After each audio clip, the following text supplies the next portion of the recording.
사랑하는 성도 여러분, 2026년 새해 하나님께서 평안과 소망을 주시기를 간절히 바랍니다.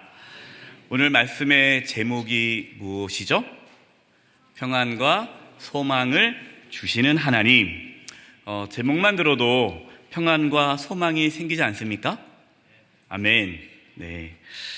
새해를 맞이하면서 하나님께서 저에게 주시는 마음이 있었어요. 그 마음은 하나님께서 우리 성도님들에게 복을 주기 원하신다는 마음이었습니다. 그래서 이번 온가족 신년 특별 새벽 기도에도 하나님께서 복을 주시는 그 복을 어떻게 우리가 누리며 살까에 대한 주제로 말씀을 또 준비하게 되었고요. 지난 주일 말씀의 제목이 무엇인지 기억나십니까? 작년이네요. 네, 작년 말씀. 작년이니까 기억 못해도 이해가 될 것 같아요. 하나님의 본심이 지난 주일 말씀이었습니다. 인생으로 고생하게 하시며 근심하게 하심은 하나님의 본심이 아니다 라는 말씀이었습니다. 하나님의 본심은 사랑과 긍휼이다. 새해 첫 예배 주시는 말씀도 하나님의 본심이 잘 드러난 말씀입니다. 오늘 본문 11절 말씀인데요. 여호와의 말씀이니라. 너희를 향한 나의 생각을 내가 아나니 평안이요 재앙이 아니니라. 너희에게 미래와 희망을 주는 것이니라. 아멘. 그럼 이것이 하나님의 본심이에요. 진짜 마음. 그런데 지금 오늘 이 말씀, 우리가 본문을 읽었는데 이 본문 말씀을 누구에게 지금 전하라고 말씀하셨나요? 바벨론 포로로 끌려간 유다 백성들에게 이 말씀을 전하라는 것입니다. 지금 이 말씀을 받은 유다 백성들의 상황은 어때요? 바벨론 포로입니다. 아니, 포로로 끌려가기 전에 주셨으면 이해가 되는데 포로로 끌려갔어요. 그리고 곧 예루살렘 성전이 무너지게 될 위기입니다. 미래와 희망이 전혀 보이지 않아요. 그들의 상황은 재앙입니다. 그런데 어떻게 이러한 상황 속에서 하나님께서는 당황스럽게 하나님의 생각은 재앙이 아니고 평안이며 미래와 희망을 준다라고 말씀하실까요? 하나님의 말씀은 지금 당장 바벨론 포로 생활에서 돌아오게 하겠다라는 말씀이 아니었습니다. 하나님께 주신 말씀은 70년 후에 돌아온다는 것이었어요. 아니, 왜 70년일까요? 좀 빨리 좀 하시지. 우리는 그 이유를 모릅니다. 분명한 것은 70년이 되어야만 유다 백성들이 하나님께 온전히 돌아올 수 있다는 것이죠. 그것은 하나님의 때입니다. 우리의 삶에 어떠한 고난이 찾아와요. 환난이 찾아옵니다. 어떤 분들은 그것이 1년, 어떤 분들은 10년, 어떤 분들은 30년, 어떤 분들은 50년 동안 이 고난에서 벗어나지 못하는 분들도 있죠. 북한 성도들은 어떨까요? 평생 그 지하 교회에서 기도하지만 아주 여전히 그 고난 가운데 있는 거 아닙니까? 우리는 모릅니다. 도대체 어느 때까지 이 고난이 있을지 몰라요. 그것은 하나님의 주권이죠. 하나님의 때입니다. 중요한 건 뭡니까? 유다 백성들이 바벨론 포로에서 돌아오는 것이 중요한 것이 아니라 지금 하나님의 말씀에 순종하는 것이 중요하다는 것이죠. 하나님께서 지금 바벨론 포로로 끌려간 유다 백성들에게 내가 너에게 주는 생각은 재앙이 아니라 평안이다.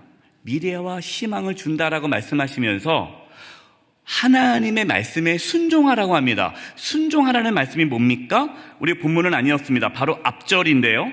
예레미야 29장 4절에서 7절입니다. 제가 읽어드릴게요. 만군의 여호와 이스라엘의 하나님께서 예루살렘에서 바벨론으로 사로잡혀 가게 한 모든 포로에게 이같이 말씀하시느니라. 그러니까 지금 포로로 끌려간 백성들에게 이같이 말씀하신다는 겁니다. 5절입니다. 너희는 집을 짓고 거기에 살며, 거기가 어디예요? 바벨론 땅이죠. 텃밭을 만들고 그 열매를 먹으라. 아내를 맞이하여 자녀를 낳으며 너희 아들이 아내를 맞이하며 너희 딸이 남편을 맞아 그들로 자녀를 낳게 하여 너희가 거기가 어디입니까? 바벨론에서 번성하고 줄어들지 아니하게 하라. 너희는 내가 사로잡혀 가게 한 그 성읍 어디입니까? 바벨론. 그 성읍의 평안을 구하고 그를 위하여 여호와께 기도하라. 이는 그 성읍 어디죠? 바벨론이 평안함으로 너희도 평안할 것임이라. 전혀 유다 백성들의 생각과 다른 말씀을 하시는 거예요. 하나님께서는 바벨론 포로로 끌려간 유다 백성들에게 그 바벨론에서 집 짓고 잘 살아라 라는 말씀이에요. 바벨론 성읍의 평안을 구하라. 바벨론 성읍을 위해 하나님께 기도하라 라는 말씀입니다. 하나님은 바벨론 포로 생활을 거부하지 말아라 라는 말씀이에요. 왜 그럴까요? 지금 유다 백성들이 바벨론 포로로 끌려가는 것은 힘이 없어서가 아니라 하나님의 뜻이기 때문에 그런 거죠. 하나님의 인도하심이었습니다. 유다 백성들은 그 바벨론에서 참된 신앙을 회복하도록 하기 위해서 하나님께서 일부러 그 땅으로 인도하신 것입니다. 참된 신앙이 무엇일까요? 지금 유다 백성들에게 있어서 신앙은 하나님 중심이 아니라 성전 중심이었습니다. 우리는 알다시피 하나님은 원래 성전을 지으라고 말씀하지 않았어요. 다윗이 막 짓고 싶어가지고 허락해 주신 거죠. 하나님께서 왜 성전을 처음에 하나님께서 성전에 대한 말씀을 하지 않으셨을까요? 그 성전이 우상이 될 수 있으니까. 하나님은 사실은 성전을 원치 않았어요. 그러나 우리가 하나님을 잘 섬기고 싶다라고 해서 성전을 짓게 허락했는데 시간이 지나면서 유다 백성들은 성전이 우상이 된 거예요. 내가 성전 안에만 있으면 안전할 것이다. 성전이 있으니까 우리는 평안할 것이다. 하나님을 구하는 것이 아니라 성전을 구하는 것이죠. 하나님께서는 우상처럼 섬기던 성전을 무너뜨리신 겁니다. 그러면서 뭘 말씀하시는 겁니까? 너희가 바벨론에서 살을지라도, 너희가 바벨론에 있을지라도 여전히 하나님은 살아계시고 너희와 함께 한다라는 것을 말씀하시는 거예요. 그 고난 속에서 하나님의 임재를 누리면서 살아가게 하시는 겁니다. 바로 이것이 신앙의 본질이 회복되는 것입니다. 하나님은 유다 백성이 바벨론 생활하는 것이 재앙이 아니라고 말씀하시는 겁니다. 놀랍지 않습니까? 재앙이 아니래요. 우리의 삶도 마찬가지입니다. 우리의 삶에 원치 않은 고난이, 환난이 찾아올 때가 있습니다. 그런데 그것이 우리에게 재앙이 되지 않는다는 말씀이에요. 왜냐? 그 고난 가운데 하나님의 임재를 경험한다면 그것은 재앙이 되지 않기 때문입니다.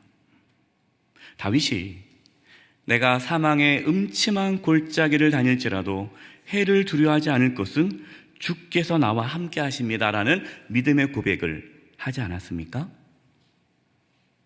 저와 여러분에게 이러한 믿음이 있기를 바랍니다. 하지만 유다 가운데에 거짓 선지자들이 일어나서 거짓 예언을 하였습니다. 하나님은 그 거짓 예언자들의 말에 귀를 기울이지 말라라고 말씀하셨습니다. 예레미야 29장 8절과 9절입니다. 만군의 여호와 이스라엘의 하나님께서 이와 같이 말씀하시니라. 너희 중에 있는 선지자들에게와 점쟁이에게 미혹되지 말며. 여러분, 신년이라고 점집에 가지 마시기 바랍니다. 또 송구영신 예배 드리고 또 내일 또 점집에 가는 분 없겠죠? 예. 다다익선이라나? 예. 너희가 꾼 꿈도 고지 듣고 믿지 말라. 9절, 내가 그들을 보내지 아니하였어도 그들이 내 이름으로 거짓을 예언함이라 여호와의 말씀이니라. 하나님께서 말씀을 주지 않았는데 자신들이 하나님의 말씀을 받았다 하면서 거짓으로 전한다는 거예요. 그 내용이 뭡니까? 그 거짓 선지자 그리고 점쟁이들이 무슨 얘기를 합니까? 곧 바벨론에서 예루살렘으로 돌아올 것이다 라고 말을 합니다. 이것이 예레미야 28장 1절에서 4절이에요. 그해 곧 유다왕 시드기야가 다스리기 시작한 지 4년 다섯째 달 기브온 앗술의 아들 선지자 하나냐가, 이 하나냐가 거짓 선지자죠. 여호와의 성전에서 제사장들과 모든 백성이 보는 앞에서 내게 말하여 이르되 만군의 여호와 이스라엘의 하나님이 이같이 일러 말씀하시기를. 거짓말이에요?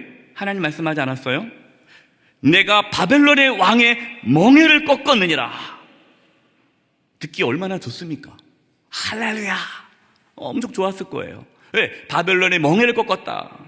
3절, 내가 바벨론의 왕 느부갓네살이 이곳에서 빼앗아 바벨론으로 옮겨간 여호와의 성전 모든 기구를 몇 년 안에? 2년 안에. 하나님은 70년을 말씀하셨는데 이 거짓 선지자는 2년 안에 다시 이곳으로 되돌려 오리라. 내가 또 유다 왕 여호야김의 아들 여고니아와 바벨론으로 간 유다 모든 포로를 다시 이곳으로 돌아오게 하리니 이는 내가 바벨론의 왕의 멍에를 꺾음이라 여호와의 말씀이니라 하니라. 아멘 하면 안 돼요. 이 거짓 선지자의 말이에요. 하나님 말씀이 아니에요. 어떻게 보면요, 이 거짓 선지자 말이 더 하나님의 말씀처럼 들립니다. 그렇잖아요. 왜냐하면 하나님의 본심은 평안이라면서요, 소망이라면서요. 그러면 물어보겠습니다. 2년 안에 들어오는 것이 평안과 소망입니까? 70년 만에 돌아오는 것이 평안과 소망입니까? 2년이죠, 2년. 2년 안에 돌아오는 것이 더 하나님 말씀처럼, 더 믿음이 있는 것처럼 들려진다라는 거예요. 여러분, 그러나 이것은 거짓 평안입니다.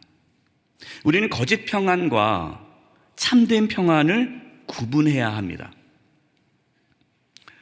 우리가 바라고 소망하는 것이 거짓 소망이면 안 돼요. 거짓 평안은요, 하나님과 관계없이 내가 원하는 거예요. 2026년 한 해 내가 이거 가졌으면 좋겠다, 이거 이뤘으면 좋겠다. 그것이 하나님과 관계가 없다면 그것은 거짓된 소망, 희망, 평안일 겁니다. 이 거짓된 평안은요, 고난 속에서 하나님을 만나고 하나님과의 관계가 회복되는 것에는 관심이 없어요. 뭐에만 관심이 있습니까? 빨리 이 고난이 사라지는 것에만 관심이 있는 거예요. 그러니까 하나님은 70년의 시간을 뒀습니다. 왜요? 이 70년이 시간이 되어야 유다 백성들이 하나님께 온전히 돌아오고 하나님과 관계가 회복할 시간이 70년이라는 거예요. 그런데 이 거짓 선지자는 하나님과의 관계가 회복되는 게 중요하지 않아요. 빨리 돌아오는 게 중요합니다. 2년 안에 빨리 고난이 끝나는 게 중요한 거죠. 우리가 바라는 평안이 거짓 평안인지 참된 평안인지를 구별할 수 있는 것은요, 우리의 관심이 어디 있느냐를 보면 됩니다. 사랑하는 성도 여러분, 여러분의 관심은 어디에 있습니까? 평안 자체입니까? 아니면 하나님이십니까? 우리의 관심이 하나님이시기 바랍니다. 본문 12절과 13절이에요. 너희가 내게 부르짖으며, 여러분 이것은 하나님의 진짜 말씀입니다. 거짓 선지자가 말한 거 아니에요. 하나님께서 예레미야 선지자를 통해서 하신 말씀이에요. 너희가 내게 부르짖으며 내게 와서 기도하면 내가 너희들의 기도를 들을 것이요. 자, 어디서 기도하라는 겁니까? 바벨론에서, 바벨론 땅에서 하나님께서 우리가 어떠한 인생의 고난과 역경과 환난을 만날 때에 그 고난 속에서 하나님께 부르짖으면, 하나님께 기도하면 하나님께서 너희의 기도를 들을 것이요. 13절, 너희가 온 마음으로 나를 구하면 나를 찾을 것이요 나를 만나리라. 할렐루야. 어디서 만난다고요? 바벨론에서. 예루살렘 성전은 무너졌지만 그 이방인 땅 바벨론에서 포로 생활 중에 하나님을 찾으면 하나님을 만난다는 것입니다. 여러분, 이것이 진짜 평안이에요. 진짜 평안은요, 내가 어떠한 상황에 있어도 평안합니다. 하나님께서 올해 우리에게 평안과 소망을 주신다고 말씀합니다. 이게 무슨 뜻일까요?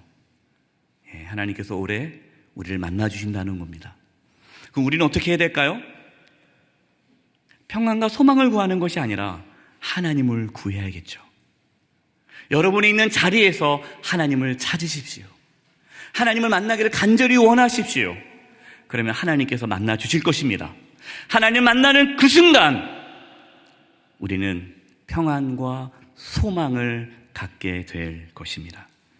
이제 2026년 새해가 되었습니다. 새해 하나님께서 우리에게 분명하게 말씀하십니다. 내가 너희에게 평안과 소망을 준다.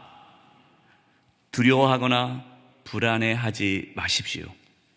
하나님께 주시는 평안과 소망을 누리시기를 간절히 축원드립니다.